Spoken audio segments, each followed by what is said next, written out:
ফেরাউনের স্বপ্ন ও আল্লাহর পরিকল্পনা। মিশরের রাজপ্রাসাদ ছিল আলো আর অহংকার ভরা।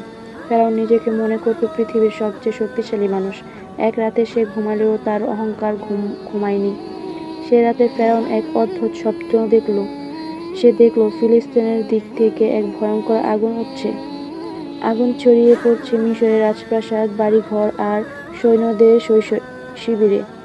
সবকিছু পুরো ছাই হয়ে যাচ্ছে। কিন্তু আশ্চর্য, বনী ইসরায়েলদের ঘরগুলো সেই আগুনের ছোঁয়ায় লাগছে না। ভয়ে ঘুম ভেঙে গেল ফেরাউনের। তার বুক ধড়ফড় করতে লাগলো। সে সঙ্গে সঙ্গে রাজ্যের জ্যোতিষ ও পুরোহিতদের ডাকল। তার স্বপ্ন শুনে মাথা নিচু করে বলল, হে রাজা, বনী ইসরায়েলদের মধ্য থেকে এক পুত্র সন্তান জন্ম নেবে। সেই শিশুই হবে আপনার রাজত্ব ধ্বংসের কারণ।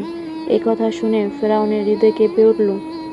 সে হুকুম দিল, আজ থেকে বনী ইসরায়েলদের ঘরে জন্ম নেওয়া সব শিশু পুত্রকে হত্যা করা হবে, কন্যাদের জীবিত রাখা হবে। মিশরে শুরু হলো কান্না আর রক্তের দিন। মায়েরা বুকের দুধের শিশুকে লুকিয়ে রাখতে লাগলো। রাস্তায় রাস্তায় ঘুরে বেড়াতে লাগলো ফেরাউনের সৈন্যরা। ঠিক সেই ভয়ঙ্কর সময়েই এক ঘরে জন্ম নিল এক শিশু, হযরত মূসা আলাইহিসসালাম। মায়ের বুক কেঁপে উঠল ভয়ে। কিন্তু ঠিক তখনই আল্লাহ তার অন্তরে শান্ত কণ্ঠে কথা বলল, তাকে দুধ পান করাও। ভয় পেলে তাকে নদীতে ভাসিয়ে দাও।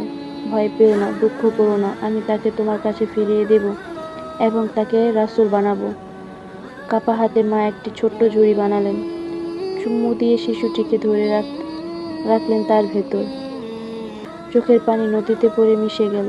নদের স্রোতে শিশুটিকে নিয়ে চলল আর থামল কোথায় জানো? ফেরাউনের রাজপ্রাসাদের সামনে। যাকে হত্যা করতে চেয়েছিল ফেরাউন, আল্লাহ তাকে পৌঁছে দিল ফেরাউনের ঘরে। আল্লাহর পরিকল্পনা মানুষের সব ষড়যন্ত্রের ঊর্ধ্বে। গল্পের শিক্ষা, আল্লাহ চাইলেই ভয় হয়ে যায় রক্ষণ কবচ। জালিম নিজের হাতেই নিজের ধ্বংস লালন করে মায়ের দোয়া ও আল্লাহর উপর ভরসা করা কখনো বৃথা যায় না।